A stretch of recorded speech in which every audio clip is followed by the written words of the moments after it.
Bienvenue à Saphir Hotel, un cadre VIP, propre et reposant au grand carrefour de Kinshasa, avec un service d'accueil digne de vous. Plusieurs catégories de chambres et appartements climatisés avec Wi-Fi et TV plus décodeur aux prix incroyables. Petit déjeuner y compris dans son restaurant aux spécialités congolaises et étrangères. Ouvert à tout le monde avec une réduction de prix pour les clients qui séjournent à l'hôtel.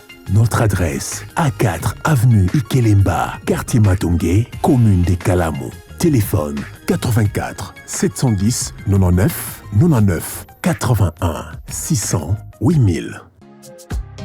Hôtel Saphir, beau cadre, bel emplacement, bon prix et beaucoup d'avantages. Bienvenue à tous. Maître Ngoma, nous commençons avec vous. Vous avez bien suivi dans les informations du jour. Martin Fayulu a précisé à la population s'il y a d'aventure, quelqu'un ose encore voler la victoire en 2023, tu n'auras pas de choix que de descendre dans la rue pour la réclamer, la récupérer, comme d'autres peuples souverains l'ont fait. Comment commentez-vous cette phrase? Très bien. Martin Fayulu, na adresse na population, il a été clair. Pourquoi? Parce que déjà, tout le monde a déjà li ya glissement ou ils allaient déjà qu'au Salema. Kotiama déjà pour na couper sa boulevard 2023 na bande konabiso ya union dite sacrée. Tala manœuvre union so ils allaient qu'au Salema dans l'ombre du pouvoir. To senga qui large consensus autour ya loi électorale. Telelo large consensus so wana bateli biso matoi mangongi. Bayoki bisote loi o ekotaki n'examen na parlement et longwe assemblée nationale et kei na sénat et longwe sénat tina promulgation nango mobeko ndenge kotelaki na porte ko bimanango mobeko ekomi totalement modifié, totalement torpillé. Donc ezolakisa biso déjà que transparence na crédibilité na processus oyo réalité. Parce que processus soyo ezoko pesa ezana large consensus. Donc entre les parties prenantes na processus soyo boyoka ni malamu réalité li solo moko ya transparence réalité. Na yango na ngambo na biso nouvelle langue comme étant la muka tozo continuer ko exiger o ezali large consensus. Tozo senga ce que toutes les parties prenantes tokoka kokutana obepoto elage ba question o ezali technique autour ya seni oyo pambate déjà ndenge ba kokenda nango déjà yiki ali mama na ngai olandi pose utaki koleka responsable ya seni alobi na biso que kobanda enrôlement na ba achat na affectation ya ba matériel nyonso ekozwa biso inane. Alors soy balobi ekozwa biso inane. Lelo toza déjà na mois de juillet. Une année qu'on biso to comme à 10 juillet 2023. Osomona. Alors, l'air bango bako banda sikoyo dépôt ya ba candidature et kozala na mois ni. Ne yango zomona déjà que intention déjà ya bande kona biso oyo ya ngambu ya régime et alima be. Voire même seni ye moko telelo. Et loko ni nezo zanga na mwana mboka kadima. Atela biso calendrier électoral. Bakolo balou ezali, mais oui. Mais il faut pas tel sabiso d'abord calendrier électoral parce qu'il y a un document par excellence où ils ont l'accès ba période nyonso ya opération dengoza. Lelo seni ako travailler sur la cartographie. Banda tina ndenge ko sila to ebite ko zwa bango sans aboni. Or cartographie au bako sala lelo et ali moko ya activité qui est censé être repris na kati ya calendrier électoral. Mais tel est le calendrier électoral réalité. Ezotal sabiso flou. Bako tambolobe na feuille de route.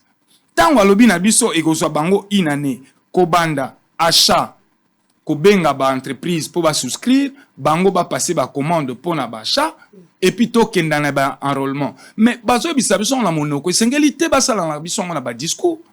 Et sengel ba pesa biso o ezali calendrier électoral po biso moko tokoka ko solola na calendrier. Mais tel est le biso acteur politique to un document mon côté auto koki ko solo la nango nangambo ya seni. Et donc bazo faire voir biso que tozo ko sala musala mais musala ba ko sala ezoye banate période yanine. Or seni a censé à travailler sur un document de base où ezo pesa y référence na ba échéance na union sa cause. Et sengeli ba ebisa biso.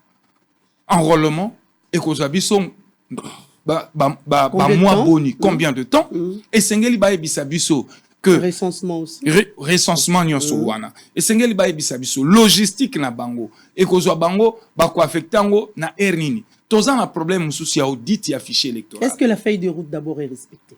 Non, même la feuille de route elle n'est même pas respectée. Et moi je vois très mal, vous ne pouvez pas prétendre organiser des élections sur base de la feuille de route, madame. La feuille de route, moi, je peux encore comprendre, et ça là, 6 mois. Mais quand vous êtes déjà dans, au-delà d'une année, vous avez la feuille de route, c'est que, dans l'ombre du pouvoir, yango tozo lobake, tozo beta cité, et pas na biso, nouvelle long, tozo zela OB, target et coca, comme mo bekoli kunzi ebisi biso, et sengeli 2023, avant fin na yango, donc 3 mois avant, basalisa biso ma ponomi. Donc, ma ponomé salema dans les délais légaux. Ata moko ya mokolo bakozwa te, ata minute moko tokopesa na bangote. Bakoluka ba raison kili Covid, insécurité à l'Est, bakozwa yango te mama na ngai. Déjà la situation à Est ko ti apé moi pente na matali élection hein. Non, élection se préparaka au lendemain à prestation et serment. Tango koti na bokonzi, lobi nango bandi mosala oke na bureau na ma ponomé bandi. Banda ko préparer yango. Kozelate, ou a koyebisa biso que etikali yo une année o banda ko pesa ba raison. Tokoyoka yango te. Toko sale lo B article 64 ya mobe koli kunzi o esengi que soki maponomi salamite boko mona biso na balabala. Toko pesa ta mokolo moko te. Et en termes ya ba innovation na loi électorale. En termes ya ba innovation ya lité parce que o biso to senga ki kon ba innovation ba la nyonso madame. Ba la nyonso. Biso senga ki bango. Non, il y a quelques points. Madame, eloko ya motuya. Nga nazala candidat député par 2 fois. Madame, eloko ya motuya. Machine à voter, à quoi imprimer, OB, à limité na quoi imprimer ba PV. À quoi imprimer à la rigueur, c'est 5 PV. À la rigueur. Mais machine wana a la capacité à quoi imprimer ba fiche de résultats. Même une centaine. Alors, biso la proposition tout ça là qui bon. Tolobi va reconnaître fiche de résultats comme ndenge moko na PV. Et donc devant le contentieux, même si on brandir ba fiche de résultats, ils allent l'accepter. Alors que dans contentieux, on ne parle que de PV. Yango monaki tokendaki na maponoma 2018, nous avons été boutés parce que tozaki na ba PVT, tozaki na ba fiche de résultats. Ozomona mobeko ezolobe la fiche de résultats. Yango biso to ba poto palier na loko wana to mona ki pasi. Ba reconnaître fiche de résultats ndenge moko na PV. Bango balongoli. Tolobi na bango publication ya résultats. Ezala bureau par bureau. Publication ya résultats batia yango de manière simultanée na site ya CENI. Pour que transparence ezala. Moyibi ya la te. Baboy yango balongoli. Tolobi na bango problème ya seuil. To vanda to solo la. Parce que seuil eza moi malam. Ezo diminuer moi dépense. Mais to koka ko solo la poto bongisa yango lisusu malam. Baboy. Tolobi po na nini ko senga na ba candidat basala ka ba caution ya $1000. Ndenge ezalaki na tour eleki par individu. Or, biso to senga ki caution est à la caution des listes. Donc, ceux qui partent mon qu'on a X circonscription aligné 10 candidats, au lieu qu'à fouta 10 000, à refuta 1000. Mais bango baboya. Donc, on y a ce biso to lobaka, na ngambu ya résistante na opposition, et pas bande qu'on a biso ya union de palissade, et ça la kamabe. Et ça la kamabe. Donc, même tozo qui est dans la compétition, moko, ba règle du jeu, et ça la définit de manière claire, avec transparence, pour épais sa moutounion so chance. Mais bango balingi yangote. Balingi obeyiki kiezala. Et ako kamo ya lini. Babiloko biso na IDPS, to bandako bundana nango, dans les années antérieures, l'élo IDPS au pouvoir, abosani o nyonso abandaka kosala lelo pouvoir akomi kosala oyo dictateur asalaka yango toko benga M. Tshisekedi un deuxième dictateur parce que ce qui loi et comment processus électoral to vandeli yango malam ba partie prenante nyonso bazui par na basise pona ko ilage ba question technique loi électorale ceux qui ba yoka ibiso non ya consensus électoral mais seni to ngeto zala na confiance nango. Mais comment tozo kenda na compétition électorale biso ba politique mais tozo na confiance à pareil à sénité. Donc dans les cas sous examen même taye moko facha zuna ina ndenga solo toko boya kaka. Landa raisonnement nanga bien. Même azune na ndenga solo toko telemela c'est comme si c'est comme cas de coutume hein, à chaque fois qu'il y a justement la composante, il y a bureau, il y a CENI, ça a toujours été boudé par l'opposition. Oui, pourquoi? Parce que le pouvoir... Le PPRD aussi a emboîté les pas de l'opposition. Aujourd'hui, le PPRD aussi boude. Mamelo, pourquoi ils ont bongo chaque année? Il y a l'Ibabe pour le Congo. Est-ce que biso moko ba Congolais toko doté mobeko mon côté o eko garantir mutute, zo garantir batu nyonso pour na CENI na biso? Et que mobeko ana sanser arrière après 5 ans, bo bandela kayango. Topé sango code électoral. Etikali libela. Ce qui beaucoup ya ko retoucher yango même 20 ans après, 30 ans après. Est-ce que c'est impossible pour Nabiso? Mais voilà que ba petit politique Nabiso, tozo boya même ko doté mboka na arsenal juridique, o ekoko tika la libela et perdurer dans le temps. Yango zo monake bande ko Nabiso ya union sacrée, il y a union sacrée et ali passi. Et ali passi côté la comportement na bango lelo. Yango na lobaka toujours eloko moko. Tant aux gens à pouvoir aux hommes en mboka en couleur. Mukolo kolongwa pouvoir aux gens na mandat comme mon en noir blanc. Au lieu que au sala pone kolo, mais basala rapona bango moko. Likambo etali seni mama na ngai eza question o ekoki ko kabola biso ba classe politique te. To senga ki large consensus. Tel lelo tozo bundana nango. Lokola baboyi large consensus na bandeli yango. Même ta fati azui na ye. Mwana mboka chilomba azui na ndenga solo. Toko telemela ye toko boya ye. Pambate avant décollage salema. Vous avez déjà ça dans la tête. Mais oui parce que élection ou pas élection bako boya ye kaka. Bako boya ye kaka po ye moka boy ko jouer frangé. Aboy ko jouer frangé. Soki to vanda ki biso nyonso ba partie prenante nyonso vandi. Même fekofa l'air asali saka compétition na ya football. Bazala kanelo komo ba bengaka. Babenga ango comment encore assemblée générale. Babenga kasi ba équipe yakat. Abisi bino te mbulo yo na modifier bon na modi. Abrifer bino. Et puis bo discuter entre bino na bino ba partie prenante. Parce que so équipe ezate rôle a fait ko faisani. So biso ba politique ya te seni ko yalate. Alors, to kende, to vande sikamoko biso ba politique na seni. Lamuka FCC Union Sacrée. To vande tozuna expert électoraux Jorem Mbosso to bengi bango to vandi to solo li biso nyonso pona ko bongisa processus électoral na biso parce que na millénaire à lelo et ali malamu te Congo 62 ans d'âge aujourd'hui na chaque cycle électoral problème est à la raka. Mais chacun fait les choses de sa façon. Katumbi na mopanzi na ye. Non, Kabila na mopanzi na ye, Fayulu également, Mozito mona mutana na coin na ye. Mais non, nani apparemment beaucoup de mona muto ko jimele na coin. C'est-à-dire que tokomi unité, s'il faut dire même cette cohésion entre nous d'abord à l'interne ça n'existe presque pas. Hein? Non, c'est-à-dire que ngana lobaka yango mamelo. Lelo po cohésion salima na kati et sengel na biso tokutana. Tokutana poto sala nini. En matière déjà électorale si entre nous il n'y a pas cohésion nationale et boni na situation est. Maman nangai situation est ya makambo mosusu. Élection pesa makambo. Mais na kati a déjà cohésion unité entre bino. Cohésion yozo luka cohésion ko yande. Unité entre bino moko. Cohésion et koya soki tokutani biso nyonso na cadre moko politique pour se dire vérité, réconciliation et paix. Biloko misato wana. Moi mboka chilombo to yebi ndenga koma na pouvoir. Mais loko Congo ekoko kufate yaka vanda to solo. To senga ke ba réforme. Asali yango nyonso biso tozo senga po ekolo etambola. Pana bango ezambo obemabe. Tango tolobi na a retiré signature na communauté ya AEC, ya Afrique de l'Est, aboyi biso. Nyonso tozo senga na donc o nyonso biso lamuka étant que nouvelle langue tolobaka, pana bango matoyi ya kokanga. Yango zo mona mboka ezo kende te, Yé moko azokoka ko gérer mboka ti. C'est ça le problème. À un moment donné, na senga kana yemo mwana mboka Chilombo, avant d'aller na bureau na ya se concentrer, à sur l'autocritique na yemoko, à évaluer yemoko 4 ans na ye, na tête ya pays. Atika no ba conseiller ba tunionso, maman Denise Azano mopanzi. Yemoko na bureau na ye. Atala yemoko conscience na ye, ndenga memi mboka 4 ans. Peut-être esprit saint eko quitter la ye, ako se remettre en cause et que ako benga bande konyonso, toko kakoloba na vérité, paix et réconciliation.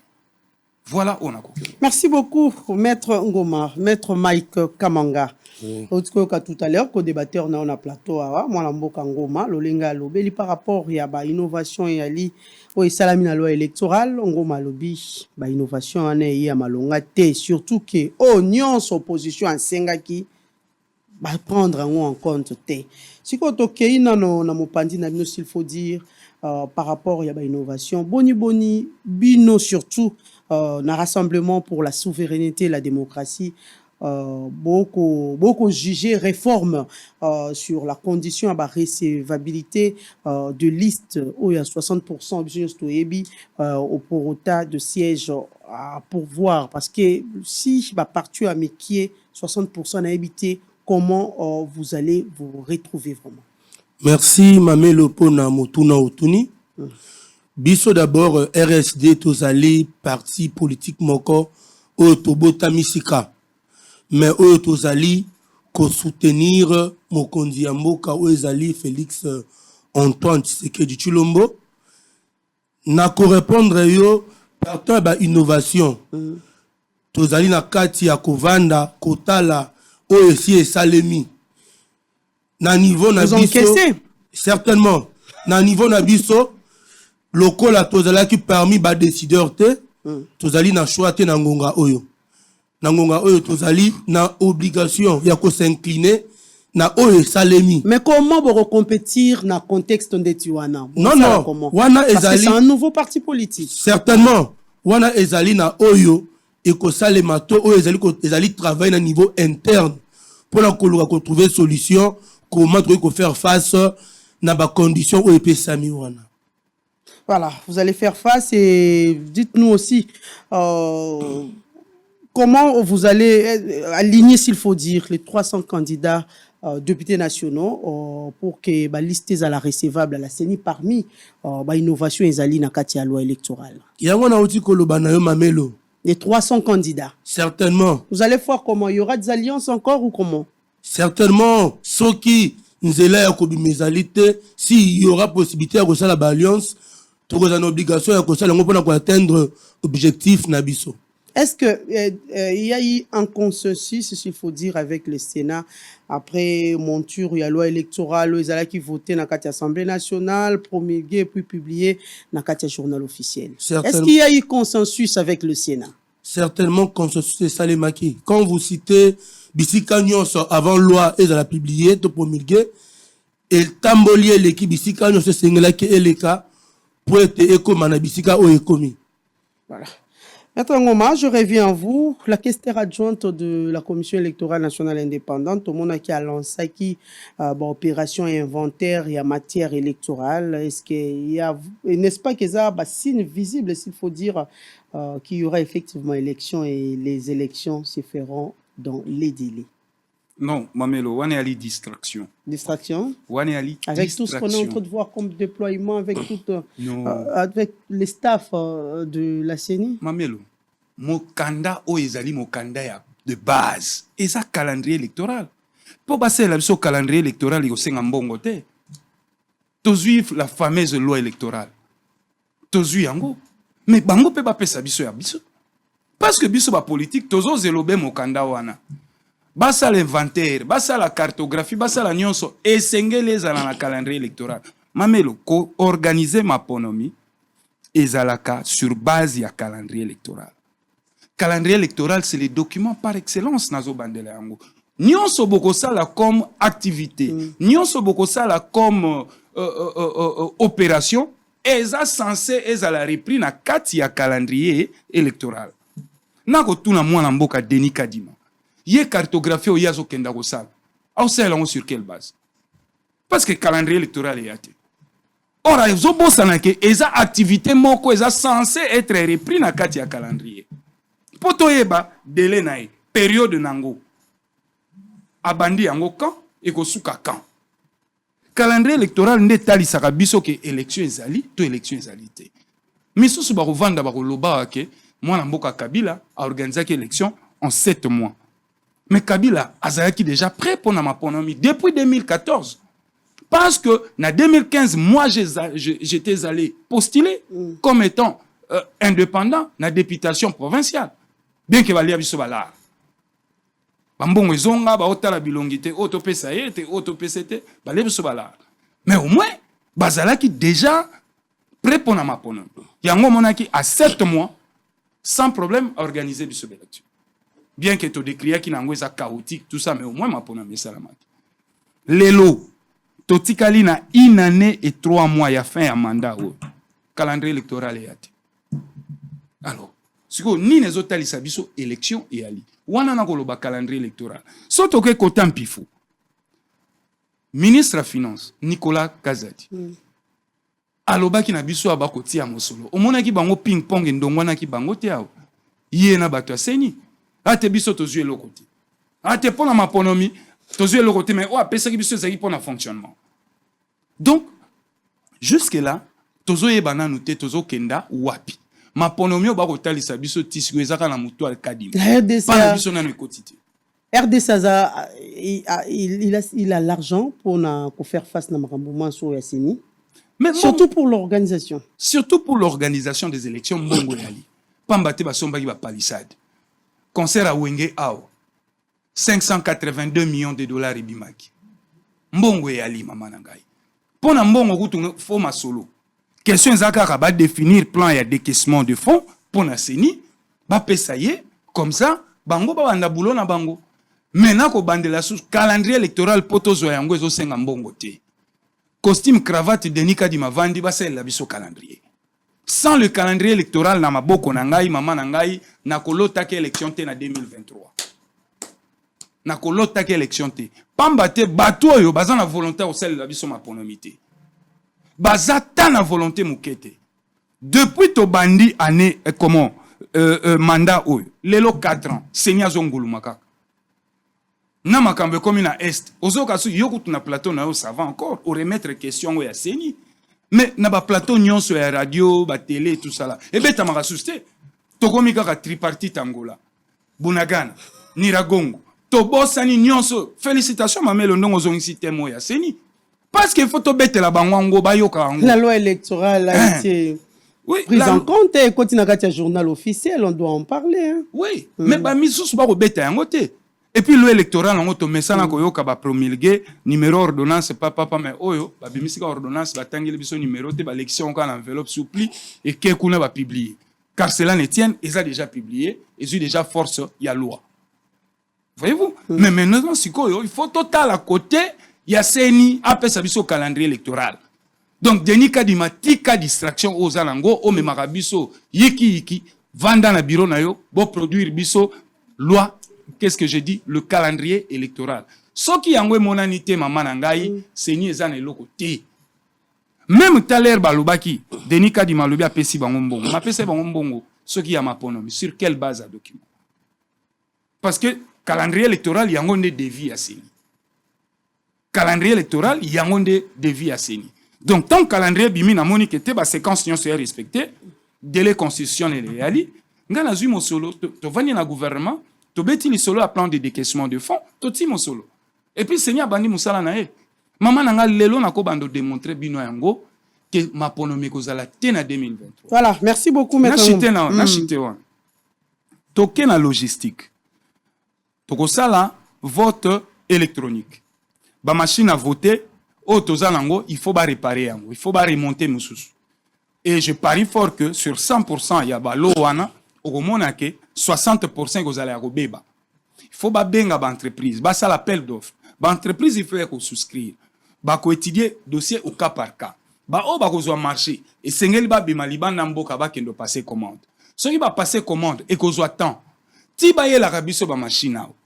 Ti ba memaka logistique ekende na kotinda yango na ba province kili Congo ya monene baza logistique te. C'est vrai que armée ko aider bango toko poussa na tina suko ko ya ko mona ke tokomi na août 2023 depuis candidature na salamité ozomona risque tozana ngo mama na ngai yango na koloba ke nyonso yo c'est prémédité dans l'ombre du pouvoir.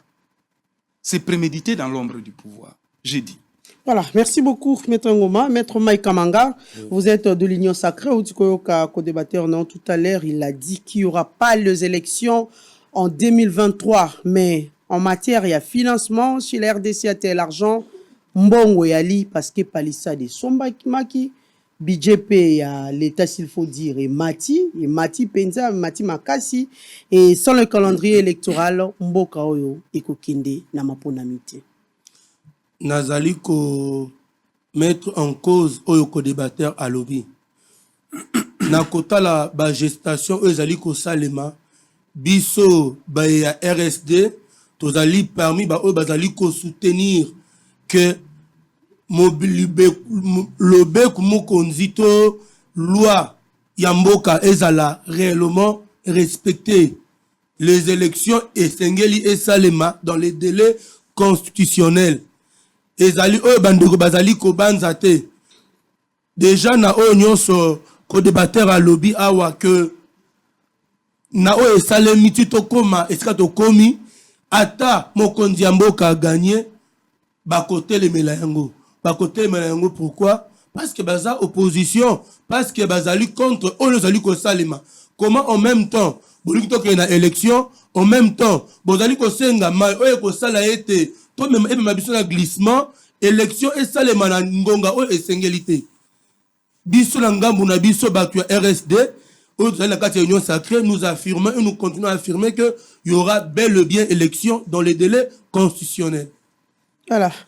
Nous allons prendre la deuxième partie, émission Nabijo, il faut dire la situation sécuritaire de l'Est ainsi que le mini-sommet de Luanda. Mais avant tout, je demande à la technique de nous illustrer ces images.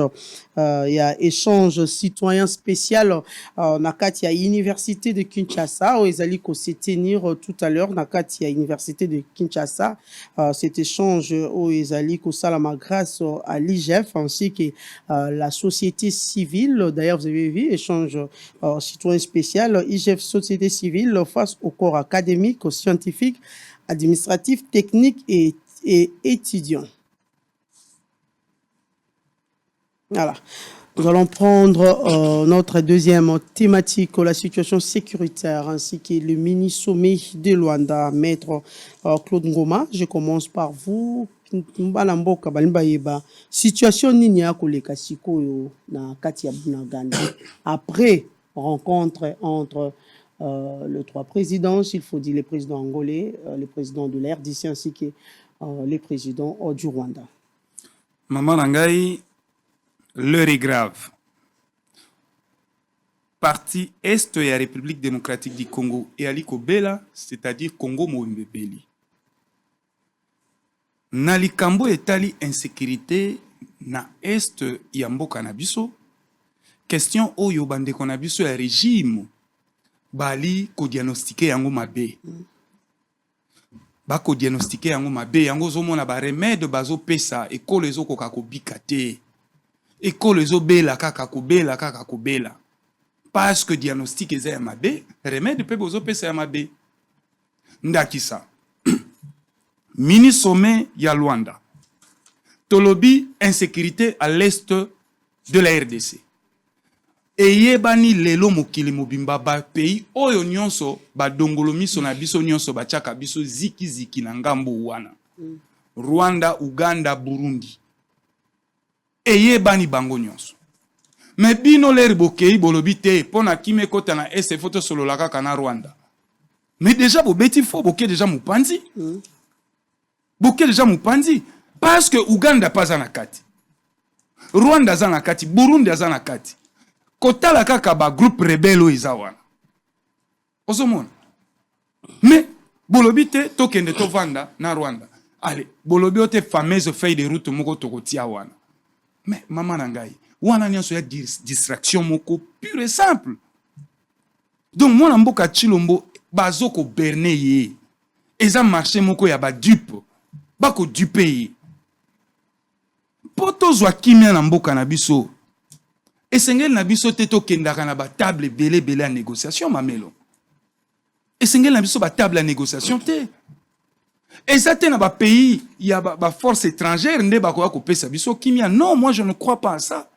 Parce que tozan a une grande mission des Nations Unies. 20 ans pratiquement dans mboka na biso.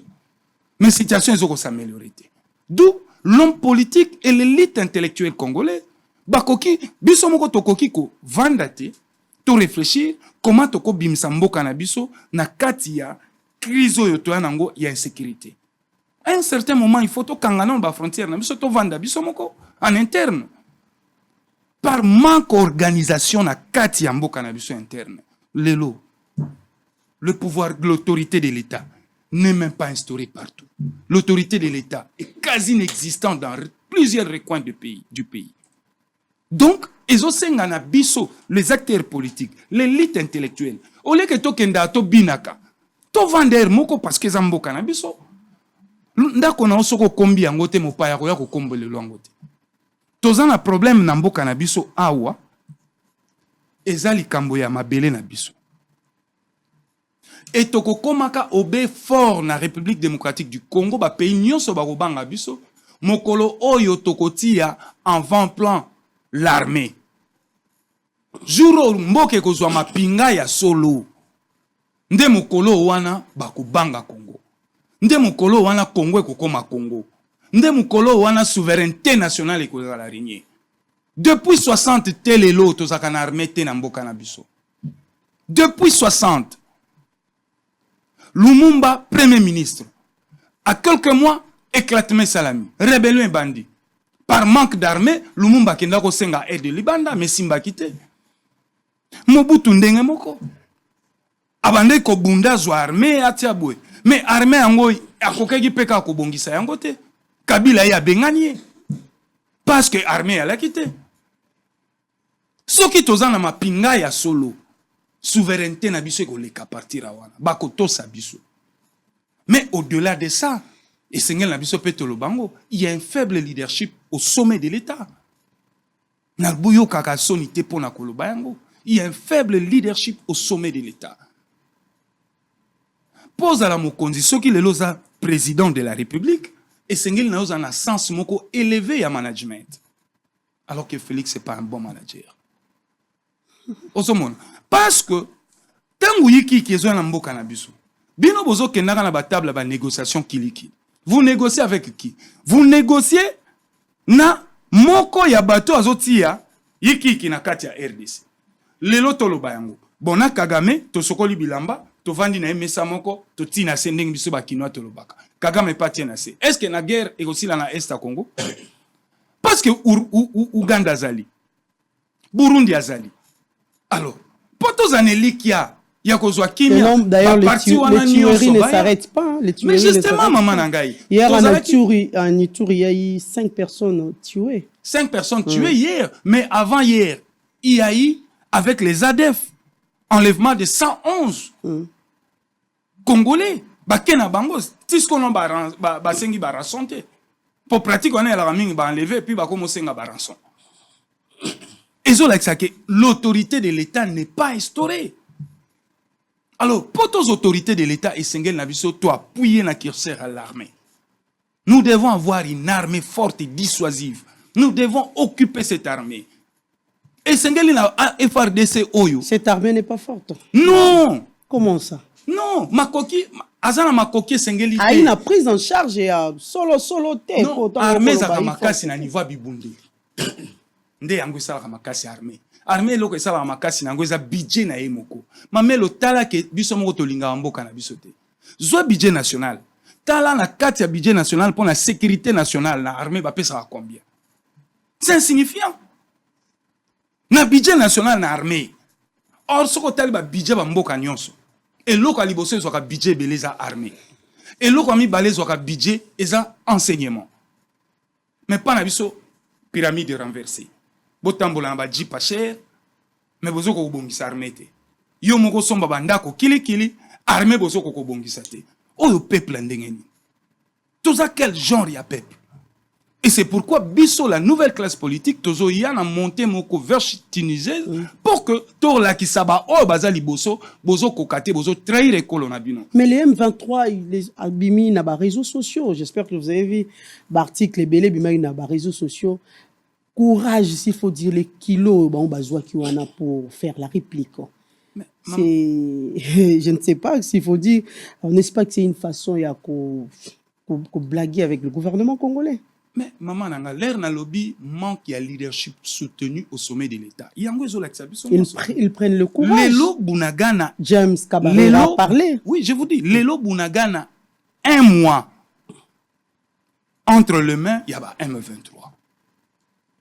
Ba organiser administration. Ba komi ko percevoir ba taxe, ba fongoli na frontière et sika bazo zo base arrière na bango. Renfort ezo utakuna. Donc tala déjà ndengo pesi bango. Donc hors armée bakata ka base arrière pour que munguna aksuka akokasuko soit renforcé mais a fongole libino frontière a komi ko organiser administration et ça passe pour mboka na biso ozo mona mama nanga et il est long nazo komi tuna pona nini ba FRDC bazo koka ko lancer à sauter pour to koko zo Bunagana et mbala liboso lelo depuis Congo ezala Congo to fêter indépendance Congo ndambu comment mais oui. Une partie prise. Une partie entre les mains de M23. Pas la bango qu'on a li pandé à la guité. Mbala liboso banda Congo ezala Congo. Mais biso indépendance tchatcha tozo yemba. Or tokoko l'examen en méditation. Nous avons enterré le reste de Lumumba. On était en deuil national. 3 jours de deuil national. Toyembi wapi. Nazolo bate indépendance tchatcha. Bakena romela ba champagne. Ezaki fête concert betaki. 582 millions de dollars. Et bimaki. Mais Congo ndambo ekei. Nango nazo mituna bande konanga mapinga FRDC bozana soutien na biso ba Congomani. Mais eloko ni nezo zanga pour bo lancer assaut. Parce que plus saison où mais là. N'est-ce pas que la RDC est en train de, il faut dire, comme on dit, caresser Kagame? Non, le problème en RDC, le problème, il y a insécurité dans l'Est et la République démocratique du Congo, ce n'est pas Kagame. Ce qui est à Kagame, Kagame a continué à se, mais guerre aussi là. Il faut que tu aies la banque. Les M23 viennent d'où? Dans lobby, maman nanga. Les M23 viennent d'où? Maman nanga. Sommet à Luanda, au Balinga qui bakende, le lobby mardi, ba repousser. Na sommet wana ngai Claude Ngoma. Na lingi à ce que namona Museveni Kabuta. Namona Burundi. Namona Kagame, namona na parti à M23. Baza la bango nyonso po bango nde batu bako tia ziki kuna bino bato bazo tia ziki bozuka moko na bango bongo Uganda tikewa bozu yepe bokena Paul Kagame mais M23 quand vous avez besoin Paul Kagame est-ce que moi na mboka Chilombo na Luanda est-ce que alobaki yango de manière claire que Kagame yo mutozo tia ziki na ngambu na ngakuna na ba M23 non parce que au lendemain na yango M23 désarmé te a sali kutu déclaration bi sommet wana etali biso te soki bato boko solo na bango boya ko solo na biso c'est ça un peu le problème. Alors si qu'on ngana ko mituna mama na ngai M23 kuna na Luanda bolobi retrait immédiat ya ba M23 na armée ils ont deux termes. Ce qu'on utilise terme et retrait, c'est que Baba Rwandais, Baba Paya. Donc Bayaki, ko kipemboka. C'est que la bomba se retire, bazonga bisiko bauta. Osomon. Mais ce qu'on lobby, c'est rendre Bali ba Kongomani, Baya bazonga, ba se rendre na ba force régulière. Mais l'air y a utilisé terme et retrait. Lokola bazaki ba Paya. Bakenda ko négocier na bango nini liboso. Parce que liboso ba vanda na bango na table à négociation. Yemo ko mwana mboka Chilombo na Angola lobi moto tozaki na table à négociation tozako solo ana yi. Mais na comprendre te aza rusé azongi liso asimbi manduki. Na yango esala ki mema bolobi non to longoli na processus ya négociation. Donc bozako négocier na ba Rwandais. C'est ça un peu le problème ici. Donc, vous avez négocié dans le Rwandais. Parce que ceux qui bazalaki, Congolais, bon, on a exclure, on a une négociation. Et puis, l'air exclure bango, bopesi bango qualificatif yasika. Bobengi bango banani, bobengi bango terroriste. Or, aujourd'hui, le terrorisme, c'est un fléau mondial où toutes les forces coalisent pour extirper ce mal au Ezolia planète Nabiso. On ne négocie pas avec les terroristes. On coalise pour extirper ce mal. Mais pas Nabiso, voilà. Bah terroriste, mais vous avez une table à négociation qui liquide. Vous avez négocié ni. Vous avez négocié ni. Tel est le comme sous bazo traité question au mabé. Bolobi force il y a communauté de pays de l'Afrique de l'Est. Et Sengeli Baya ba pesa maboko na be far de Senabiso. Maman nangai. Ba pays wana nyonso Afrique de l'Est, esika ba memi Congo lelo ekoti. Ba pays wana nyonso baza cité nommément dans plusieurs rapports il y a Nations Unies. Na ba pillage systématique ya ba ressources na biso. Ba viol ya ba mama na biso ya bana na biso basi. Mais bino boke ko zwa bango ba armée wana boye na bango. Cette fois-là, est-ce qu'on peut piller en toute quiétude? Pour piller en toute quiétude, donc voilà un peu, maman, nanga question au bande konabiso, il y a union dite de palissade, bako cerner yango mabe, bako traiter yango mabe. Qui m'est koya kate na système ya bango ya table à table à table. Voilà. Merci beaucoup, Tungoma. Maître Maïka Manga. Ayoki malamu pe na landi bien ko débattre na ngai. Likambu ya est eza likambu ya ekolo oyo etali batu ya Lamukate, batu ya PPRDT, batu ya Union dite sacrée. D'abord de kotonga zali koloba, c'est comme si guerre ya est bandaki lobby na arrivé à pouvoir, ya entré à pouvoir, il y a l'actuel chef de l'État. Ezali likambu bandaki kala. Tango azali koloba ete tozali na armée te, mais aébité tozali na armée te parce que les alliés armés au batika qui rempli d'ab infiltrés, tozali na ba généraux, ba officiers supérieurs et belé au bazali ba congolais te. Est-ce que armée au est on dit ba infiltré?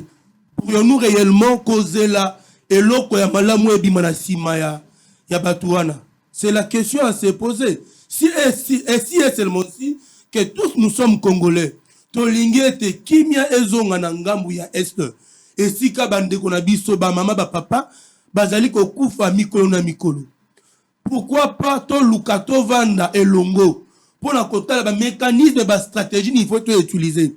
Récemment awa président de l'Assemblée nationale lobaki yango parmi bateau bazali ko financer ba M23 pour être guerre et c'est mané ko sema na est. Il y a certains qui sont députés. Mais qu'est-ce qui prouve que ba député voilà si et seulement si c'est que le président avait dit, c'était vrai, que Bazali seulement battu à union sacrée. Et ça, pour être kimia ezonga na est. Tant que kimia na est était, même biso na yo neto vandiawa, to na kimia te. Bande ko Bazali ko kufa mikolonyo solo ko ba soso. Bataka zali ko selma mikolonyo so. Olé a kovanda ko luka ko critiquer. Pourquoi pas kovanda ko luka ko pesa ba mécanisme, ba voie de sortie.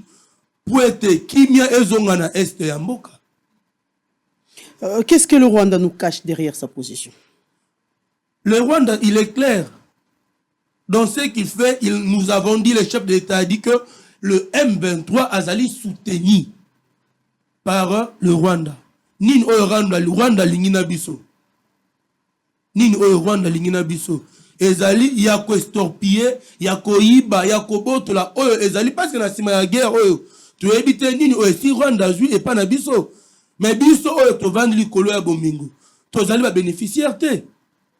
Tozali ba bénéficiaire te. N'est-ce pas que le Rwanda azali na moi plan morobo est caché s'il faut dire le romo boiseau banga parce que avant le Rwanda grimacé, hein, les Rwanda grimacé la RDC, mais aujourd'hui on s'étonne, le Rwanda a cédé facilement. C'est partant la détermination.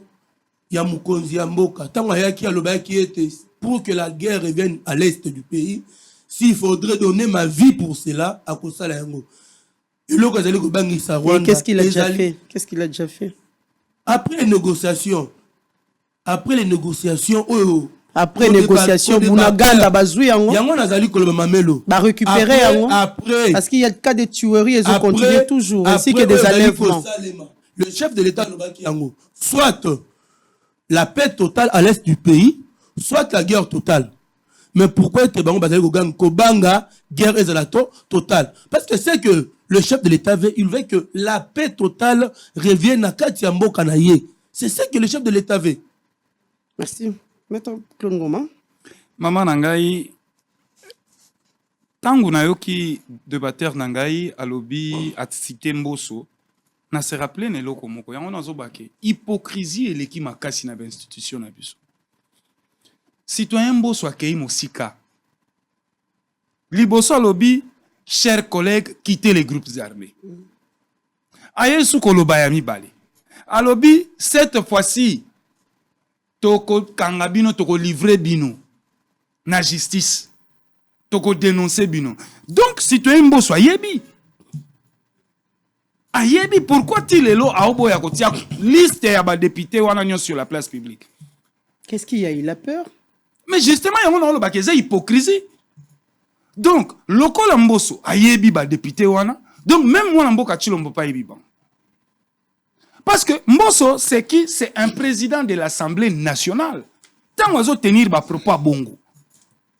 C'est qu'azana ba rapport oyo la kisake, voilà ba député oyo baza na rôle moko actif na ba groupes armés au baza kuna. Mais pourquoi zo ça la hypocrisie wana? Wana so bokolo bana biso ka négociation. Donc Mboso va négocier sur ba député wana. Non. Moi je pense que nous sommes face à un régime irresponsable. Les infiltrés sont partout. Mais oui, mais les infiltrés sont partout. Mais l'air déjà, vous avez dit que oh, il y a des infiltrés, mais dénoncez. Bakoko baloba. Soko monindo ki bele la, mungongo eko kufa. Mais Mboso oko bele la te pona. Bon, na kati armée. Oui. Na kati armée. Mboso abele la, na kati armée. Nga senga na kati ya service de sécurité. Na senga mama na ngai. Na senga ka toujours na mwana mboka Chilombo. Des réformes na niveau ya armée. Réforme na niveau ya DGM na biso.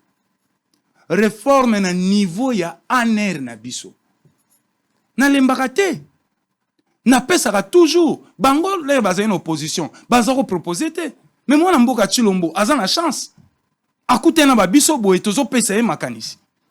Audit ya comment réforme ya armée. Et comme ma biso na audit ya armée, na assainissement ya armée na biso.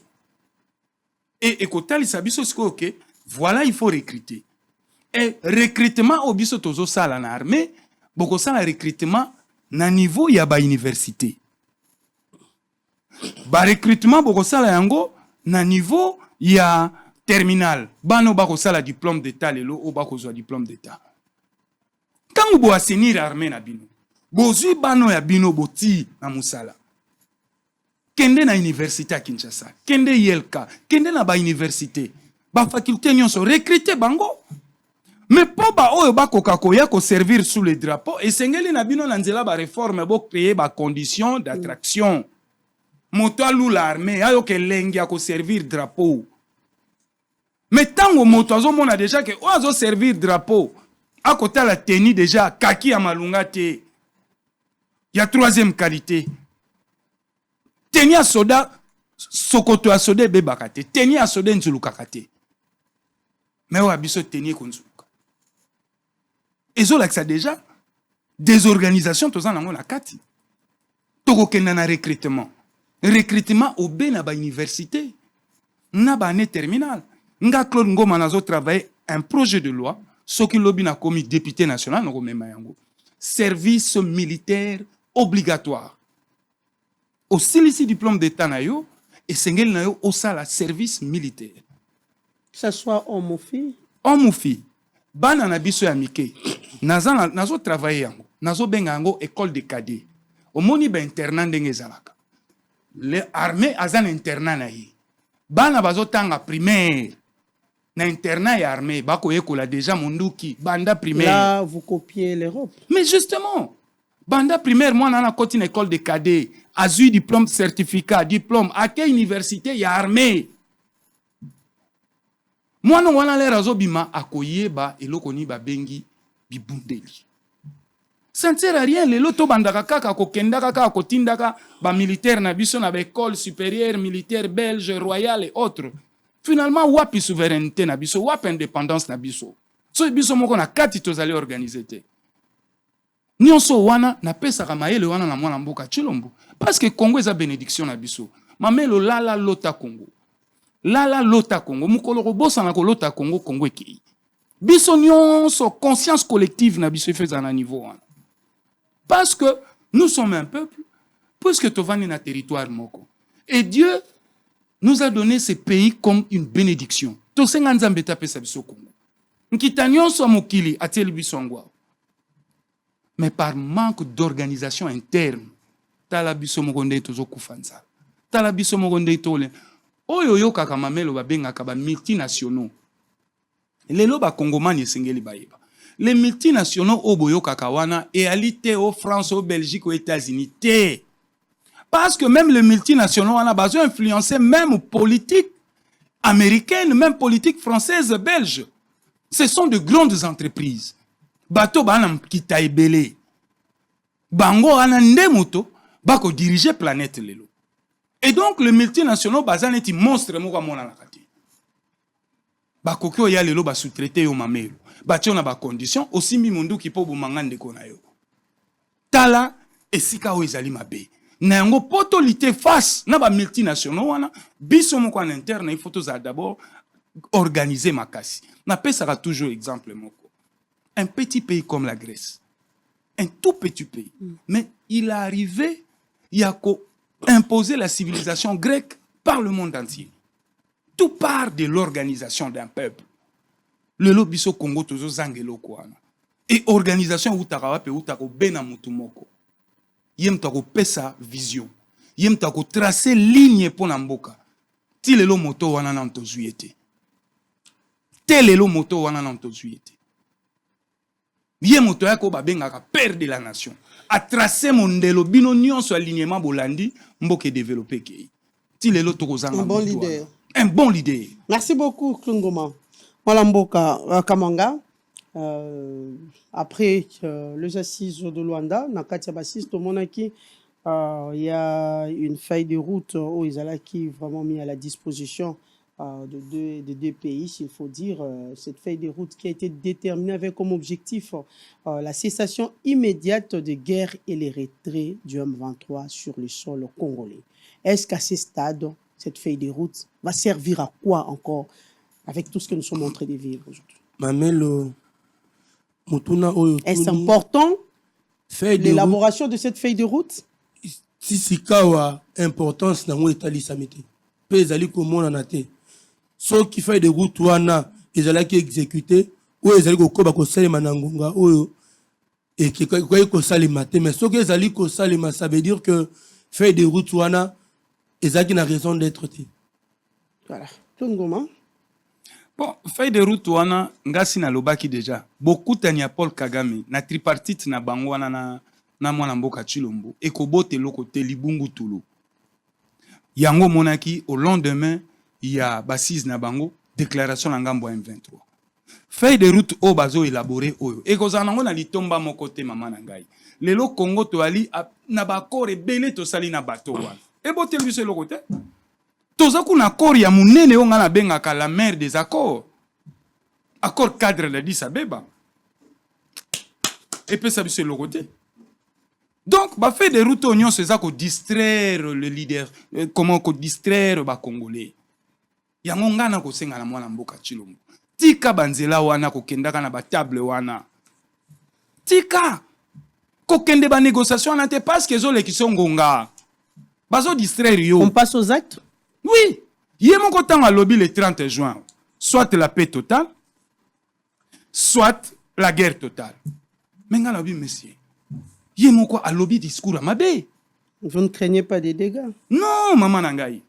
À lobby discours à Mabé. Au col le soit la paix totale. Non, non, non. Il faut la paix totale. Tokozoyango Benanzela Manduki. Diplomatie sans Manduki et Anetiko Mbanzembo sans instrument. Kobeta musique sans instrument. Et vous avez dit côté. Table à négociation, c'est kende. Mais awa na kati, bibundeli fait salema.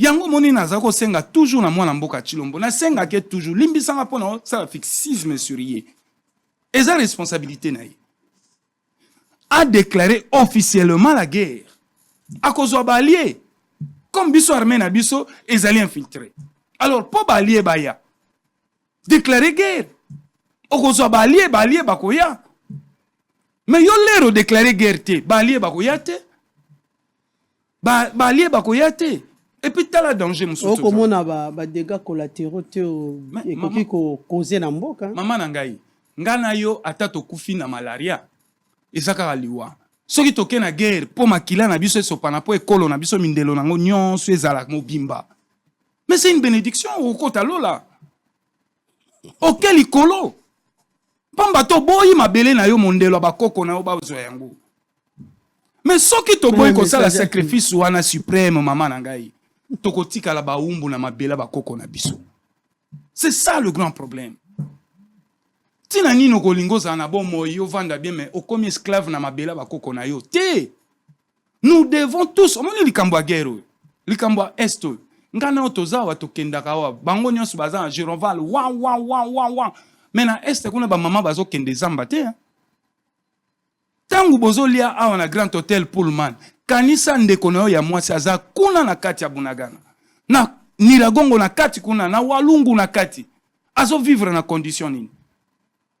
Et en quoi to benga ma peuple so tozo kokako rallier voix na biso na ba o ya biso te ba na ngambo ya pasi.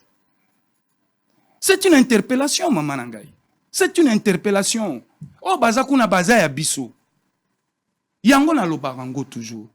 Likambo ya paix à l'est, il y a insécurité à l'est. État l'opposition te, état li résistance te, état l'union sacrée te. Yango tango nazo senga na mwana mboka Chilombo. Papa, c'est pourquoi dès le début je parlais de l'unité. Est-ce oui, unité. Comment on dit tout ça? Ngana koko ndimate Kagame. Les acteurs politiques. Nakoki kondimate Kagame achola mwana mboka Chilombo. Nakotika la kondima yango te. Ou même pas Kagame, même un étranger. A ko pesa biso ba leçon na ko telemela e banda le loti lobi. Biso na guerre na biso na kati yao. Eza ya biso, moi sina mbali to swana. Mopaya koko ya kokota te. Ndenge tozo swana boye. Yé mwana mboka Chilombo na senga ki eloko moko metisko na saleli yango te et puis na kolemba te. Na lobaki na ye rappeler tous les généraux en retraite. Zongisa bango la musala, solliciter expertise na bango. Benga mozito apesa ki likanisi ya kotonga mir. Alobaki to sala guerre. Toko sala yango ndenge nini, mir yango toko tonga ndenge nini. Zwane langue. Benga nani président Bemba. Yazala rebelle kala. Ako peso ba stratégie mususu. Parce qu'il y a aleka na nzela wana. Tala papa na biso azana kingakati. Benga ye. Solola na bango. Okoyoka bango pe. O bango bako pesa yo po komi. E ko sala que ba uti yo pe mwandambu parce que zanzambe te. Ezana biloko mususu ezo kima yo. Mais maman nangai, yango nde schéma ya malamu. Quand la partie est où la République est en danger, bisonion se trouve en nan. Bisonion sto solo la. Politique na biso nga lamuka nga boye to chango na mupanzi. To zongisana no kimia kuna sima to zongela matata na biso ya mosina mobali. Yango yende mutaza président de la République. C'est à lui de donner le ton. Tant que nana bengi te koloba te ke mutandimi, po balobaka soki na ba bengi yote ko za la pressa ko ndima présenter. Et loko ezo zanga nini na place kenda osolola na Kagame azo kende kotambola mbongo alete zo beba pamba avant de s'abandonner connaît pas c'est pas que c'est pour chercher la paix maman nangai kimia eleka kobe na nzela manduki soki bwana manduki te boko soka kimia te wana eza vérité mutako boya ngwa za mais il y a une feuille de route qui a été mise en place la fameuse feuille de route maman nangai to signer ba feuille de route combien distraction na distraction. Yango na bi ke to vanda na biso mongo na kati. 25 ans aujourd'hui jour pour jour. Boyoka ni alita ko vana nani? Non, yende moto aza tata ya mboka. Yende moto azo engagé signature école. Jean-Pierre Bemba ko zoma ngomnande na ye, il est en train d'analyser la situation à l'est de sa manière, Katumbi de sa manière, Martin Fayulu d'ailleurs vous l'avez suivi tantôt de sa manière, Adolphe Muzito de sa façon, moto na moto ana ndenge na ya même l'air outi ko tanga président Martin Fayulu. l'air otangi. Mais même président Martin Fayulu na kisangani à lobby, que ceux qui yé moto azalaki président de la République, kimia linga ko kota na Congo. Mais yé moko pe atali sibiso tel nga ko tia kimia yango ndenge nini. Approche na linga ko zala nini poto zwa kimia. Ici il ne suffirait pas seulement ya ko loba ba slogan. Il faut appeler ça makanisi na ye. Nga ki osepela na mona ya tenir point de presse une conférence na université moko ya Kisangani atali sabango résolution na ye par rapport à crise à l'est. Oh nini yazo préconiser. Parce que nous se sengel na biso to tia na place publique. Ça ne sert à rien soki nga na solution pour na kosil sa guerre à est na bomba on approche nanga. Yango esika na lobi ke tata mokonzi ya mboka. La stratégie par exemple. Non, pas la stratégie. Ye fa yebisa biso ke ngai po na guerre wana esila. Nga na kosala boye approche na ngai yango. Tokondimela ye. Mais yo lero lobi ka akete soki ezaki nga na tia kimi à l'est du Congo to na campagne te mama nanga. To na période de campagne te. Ozomo. Donc awa moi na mboka Chilombo benga ba frère nyonso. L'accord est valable ou pas? Quel accord? Oh ba uti ko yoka na kunate na ngambo ya Luanda. Accord wana eza na tina moko te. Et ali valable te. Et valable te accord wana ezoko duper moi na mboka Chilombo. Ezoko distraire. Mboka moko te zwa kimia, mboka moko te zwa kimia na nzela ba négociation. Mboka ta moko te na mokili mama na ngai. Ezwa kimia na nzela ba négociation. Non. Mboka ezwa ko be kimia na manduki. Yango na obike moi na mboka Chilombo a déclaré guerre. Au regard de l'article 141, 142, 143, na 86, il y a constitution na biso. O epesi ba conditionnalité nyonso pour que akoka ko déclarer guerre. Akozwa ba allié certes bakoya.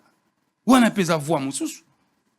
Mais d'abord, abenga nanu ba yi politique ya opposition, ya résistance, bazwa na bango langue. Et ezate ke pona ko kendo kabola ba poste te. Tozolo belobe este. Mozito pona est alobaki to tongamir. Mozito pona est alobaki to sala guerre te ndeko mozito yakana. Mais yo makanisi no pesa ki bula. To sala ngonde ngeni. Oyo kie? Obengi président Bemba, obengi Moïse Katumbi. Obengi président Martin Fayulu. Bango nyonso bengi bango parce que l'air eze kolo na biso. To koki ko sala te que situation ya est ya Congo, ya insécurité à est ya Congo, biso na ngambo opposition to récupérer yango comme fond de commerce na biso. To linge kolote.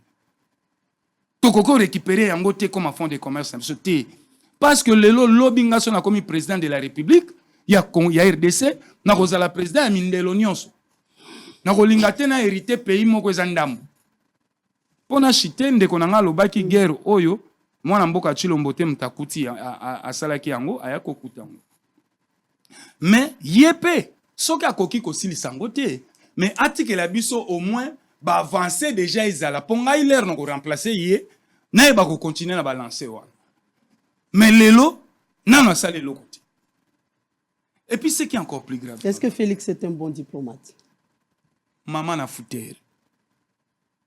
Félix n'est pas un bon diplomate parce que si Félix était un bon diplomate et lo ko liboso tonga obtenir la levée ya embargo ya achat minduki ba beti biso ba prolonger biso ngo 10 années silence radio hein mouya ya vandi kuna za komela ba champagne aucune déclaration na ngambo ya gouvernement aucune déclaration alors que nous sommes souverains mais voilà une partie à souveraineté na biso eza bloqué na conseil de sécurité. Qu'est-ce qu'il faut faire? Il faut opposer un rapport de force tant on va prolonger yango 10 années et sengeli na bango pe bayo kake réponse moko makasi euti na ngambo ya régime na ngambo ya Kinshasa mais ba prolonger yango silence radio bango nyonso mutako lobazate même Lutundula na éviter ni les osala bango face ya bato wana bako tia biso na régime il y a notification mais attends il faut créer rapport de force il faut une déclaration Bako réalise suspendu. Non, l'accord n'est pas suspendu. Non résilié, mais suspendu. Non, les accords sont suspendus. Au Bakenda a signé les accords commerciaux et autres. Ce n'est pas résilié, va suspendre. Bon, moi j'ai dit, ok, le quoi va suspendre, bango mon koloki mais oko taba rebondir sur yango.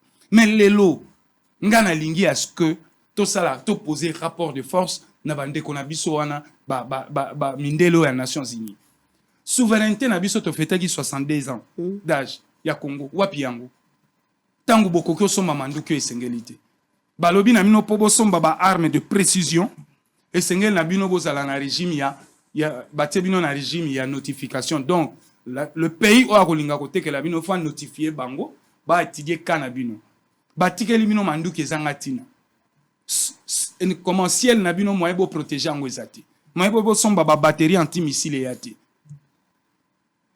mais message wana décision wana alors que le M23 a vraiment la arme sophistiquée mais maman nangai ya ko les amis lourdes oh permettra de voir même de loin la nuit mais je te dis maman nangai ambassadeur na biso comme l'a dit Bintou Keïta représentant na biso na Nations Unies na sizo wana ya conseil ya sécurité akei ko lela ondire mwana muke Congo eza na bibundeli te Congo aleli aketi mosika kolobake M23 aleki même na MONUSCO na armement tala mama nanga tozal awe ezali solo ya soso na mpese ta leli ndenge ni soso olia ekaka donc eza na ngote likambo bo bando lela kamboka na biso mais un grand pays comme la RDC alors que le Rwanda n'est que non oui mais il faut management à pour l'instant biso des photos à soso yango bazolia biso te oh biso ce qu'il faut des photos lia bango mais par manque il y a management ozomona kezo tambola diplomatie agissante wapi yango lelo wapi yango ozomona wapi yango ezate parce que ngana ndima mwana mboka Chilombo na volet diplomatique ceux qui obtenaki levé ya embargo parce que souveraineté na biso ko leka obe na nzela manduki alors bato le batie biso na piège wana c'est-à-dire bokoko somba banduki esengélité po bo batela mindelo na bino mais c'est que bango pe baza complice na ba M23 donc conseil de sécurité azape complice ozomona alors ce que poto longolelo ko na poto désactiver yango ezosenga biso mana sens moko mais l'Union africaine a fait quelque chose non Union africaine asali Union africaine c'est le côté maman nangai Union africaine sommet tripartite so bauti na Rwanda ce n'était pas ça ne venait pas de la tête du président de l'Angola non c'est-à-dire l'initiative wana ezali distraction maman nangai moi je suis nationaliste nyonso tokozwa pone kolo na biso décision feuta awa na kati au lieu que toke na ba table de négociation nazo bandela yango a déclaré guerre soka déclaré guerre akozwa balier Maroc akoya Tunisie akoya même Angola ngambo akoya ko pesa biso maboko mais au déclaré guerre te bakoya te vous êtes sûr maman eza na mambo msumu eto lo bango na TV zate parce que l'ero déclaré guerre allié l'era yaka atala rapé facture na yo ko pesa na suka ezalaka bongo bayaka kaka te ofele gratuité gratos te bayaka po ayebike na suka nango akozwa mo eloko soit ekozala nature soit ekozala soki nini donc voilà des accords militaires osomona po tobatelaka mindelo na biso sans quoi lelo mboka na biso parti wana ekoriske kende Kagame n'est pas sincère Uhuru Kenyatta qu'est-ce que je dis Museveni Kabuta n'est pas sincère baza na plan na bango concocté déjà depuis et que affaire ya Est lelo mama nanga ezo daté depuis les années 40 ozomona et que ba tout wana nyonso balula ko bela parti wana ya Est ya mboka na biso balula ka yango bandaka mbala liboso na histoire ya monde entier omona ba pesi bato nationalité collective mbala liboso ba pesa communauté moko boye mobutu asala yango lelo bangwana tovana na ba tokoki pe ko boya bango te tovai na bango pona nini bato ba mituna kate toza na 9 frontières Angola na biso tozamo ba problème amike Congo ngambu mais bref koto nyonso toza na problème te pona nini kaka bato na biso wana d'où baza na problème ya mabele baza na problème ya mabele superficie ya Rwanda ezali 12 000 km². Superficie à Rwanda 12 000 km². Ozomona ezamboka muke alors que biso tozali na superficie ya monene tango bamemi biso na communauté des pays de l'Afrique de l'Est RDC les lois Côte d'Ivoire soko zui yango nyonso RDC Yemokazo soit déjà 70%. Il y a terre dans le pays où on a nyons. Pambate soko beti machine, il y a 6 pays longola nanou RDC. Les 6 pays qui composent la communauté de pays de l'Afrique de l'Est, totalité à superficie na bango nyons c'est ça 152 000 km². Ba pays où on a nyons à Mike, aux Kenya, aux 152 000 km² pour 6 pays. Bateau wana yo ke ko traiter na bango ba ko tiko kimiate parce que démographie na bango ezomata. Lobby nango ba ko luka mabele. Les Rwandais sont au nombre sont à 500 par kilomètre carré. 500 par kilomètre carré. Nous les Congolais nous sommes à 40 par kilomètre carré. Tala mabele tozana. Mais bango baza 500 par kilomètre carré. Donc dans 30, 40 ans, 50 ans, population na bango bako finana, bako zang esika okende. C'est comme ça que même Kagame a koufi lelo. Na ba Rwandais wana ya bana o bazo. Les richesses de l'RDC dérangent. Ça dérange. Nde yango likambu tozana ngo lelo. Bazo convoiter mabele na biso espace na biso. Pour que pona bango na parti wana bacha pays moko tampon. Et Koyamba école wana mususu. Mais Kagame l'a bien dit hein, que le M23 réclame leur terre. Mais justement, l'air balobi que M23 a réclamé terre na bango. Ce n'est pas le M23. Ce n'est pas le M23. Rwanda oyo moko azana rôle actif na kambo wana. Rwanda yela biso RCD. Rwanda ayela biso ba FDLR bazalia. Mais zakaka Rwanda te Museveni paza wana, Burundi pazali. Donc, question oyo, nako ebiso, esa question moko photo vanda penza na kati to solo la yango malamu. Le pouvoir politique ba kokakoti ya mai na vino na bango, ba ben a komane mwana mboka Chilombo a l'accès esprit de grandeur.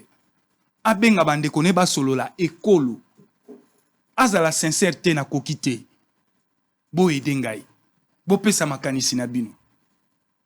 Po yebisanga mama nanga. Mwana mboka Chilombo po akabwana na kingakati na une semaine à sala 2 sorties médiatiques. Na une semaine 2 sorties médiatiques. Mais lelo mwana mboka Chilombo azoko kakopesa ko restituer na population te réellement ni les olekana est. Ngana zos na ko sepela na mona liboso ya presse congolaise parce que ya lingane presse na binote. A communiquer te liboso na bino. Il y a ligne internationale. Il y a kendaka à l'international. Yango pesa problème. Vandi sa presse locale na yo, pesa bango valeur. Brosse situation ya parti est et ekolo. Po na kingakati olobaki yango na kokite bachenga bakala. Mais awa pe ozo kokate mais benga presse loba yango. Comme ça biso nyos toroye parce que bon tata mokonzi akokite moi pema to bando pese makanisi. Voilà, merci beaucoup, Maître Ngoma. Un dernier mot, Maître Mike Kamanga, pour conclure cette émission. Merci beaucoup, Mamelo Nandenge Oyamba Kibiso. Je salue en passant. Parlons de la situation sécuritaire à l'Est, s'il vous plaît. Oui. La situation sécuritaire à l'Est, Ndenge de Kaouti Koloba. Esengeli ete bayi politique tocha mai na vino pour ete kimia ezonga na mboka na biso totika ete nga nazali ya Quintel nga nazali ya Mututel koloba ndenge ko débatteur a lobby ete chef de l'État a déclaré guerre ezali PTT soki tozali na armée ezali etondi ba infiltré kosenga nango guerre nazomona avantage to nazomona bolamu oyo kozonga na biso ba Congolais te esengeli totikela engonga asala oyo azali kosala na nyonso azali kosala azali koluka koma kobimisa république to mboka na ye na kati ya libulu esika ezali po ete kimia ezonga ndenge esengeli na est ya république. Voilà, merci beaucoup Maître Claude, on clôture avec vous. Bon, awa mama nangai. Nini ya motuya oyo population ko retenir par rapport à cette situation à l'est de la République, quid soit after la réunion de Luanda. Bon, l'opinion a sengeli à retenir kaka ke sommet wana ya tripartite ya Luanda et aliko distraire mwana mboka Chilombo. Et loko malunga ekobima kuna te.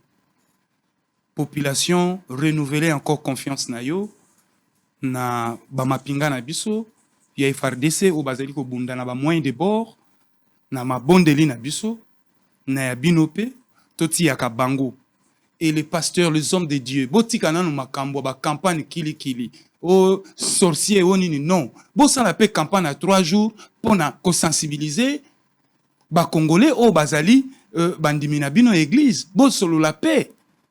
Bo te ya paix bango, ba ye baba valeur ya ekolo. Lo sambo ekokite. Mais senge na bino pe bo utiye bandimina bino. Mama nanga na ko sukisa na eloko amuke. Na ko s'adresser na mwana mboka Silvano Kasongo. Papa Silvano Kasongo mokonzi ya mapinga. Kuluna ekomi na Kinshasa na niveau mosusu. Kuluna ekomi te na niveau moko boye ya kosakana na yango te. Soki papa na ngai ozokoka te na ebike longwa na nous démissionner ta na poste wana. Parce que mandat na nazo benga utu mandat mais ça mandat te yoza na mandat te mais lokolo za wana échec na échec na kopeso makanisi changer ba responsable ya ba siat nyonso ba commandant ya ba siat nyonso changer bango yo moko zwa motuka na yo kenda patrouille na butu na ba soucia to komone koma ba parking na place ba kendaka patrouille bango bavandaka pona ko classer mituka. Mutuka moko ezofuta 1000 francs, ya munene futaka 1500. Wana eza rôle à la police. Lelo société comité na coin ya ndako. Mais kulu nazo banga neti. Kulu nazo banga te. Na kala tozalaka mama na ngai gendarme azaki kaka na zone. Mais ozoka batonyo so alignement bo to sezalaki. Mais lelo la police est comme tina coin ya ndaku. Tina coin ya ndaku ba beti moma nzanza souciat. Mais kulu nazo bunda sous la barbe de la police. Donc ezoko sala bien te. Bozana rôle munene ya ko battre la population na ba bien na bango. Mais kulu na bozoko ka ko silise mayele te pona nini. Ou soit bino pe boza complice na kati. Ou soit la police a complice na kati parce que ba moyen nyonso école azotia pona bino. Ba moyen nyonso bazo doté bino. Bozo kokati. En tout cas na sengi na yo tata Silvano Kasongo zonga na bureau na yo changer stratégie po bano boye balembi. Soko sale loko tenga jour musuna ko yana ba na base na nga to ya tina bureau na yo papa. Pamba te tokoki kondima te ba kata biso na moyi boye ba ko kata biso. Changer stratégie. Merci. Voilà, merci beaucoup. Maître Claude Ngoma, je rappelle aux très chers téléspectateurs qu'Azali cadre dans Nouvelle Élan et merci beaucoup aussi à Maître Mike Kamanga qui est aussi cadre dans Rassemblement pour la souveraineté et la démocratie. Merci à vous, très chers téléspectateurs. Nous nous retrouvons demain avec d'autres invités. Bienvenue à Saphir Hotel, un cadre VIP propre et reposant au grand carrefour de Kinshasa, avec un service d'accueil digne de vous. Plusieurs catégories de chambres et appartements climatisés avec Wi-Fi et TV plus décodeur aux prix incroyables. Petit déjeuner y compris dans son restaurant aux spécialités congolaises et étrangères. Ouvert à tout le monde, avec une réduction de prix pour les clients qui séjournent à l'hôtel. Notre adresse, A4 avenue Ikelemba, quartier Matongé, commune de Kalamu. Téléphone 84 710 99 99 81 600 8000. Hôtel Saphir, beau cadre, bel emplacement, bon prix et beaucoup d'avantages. Bienvenue à tous.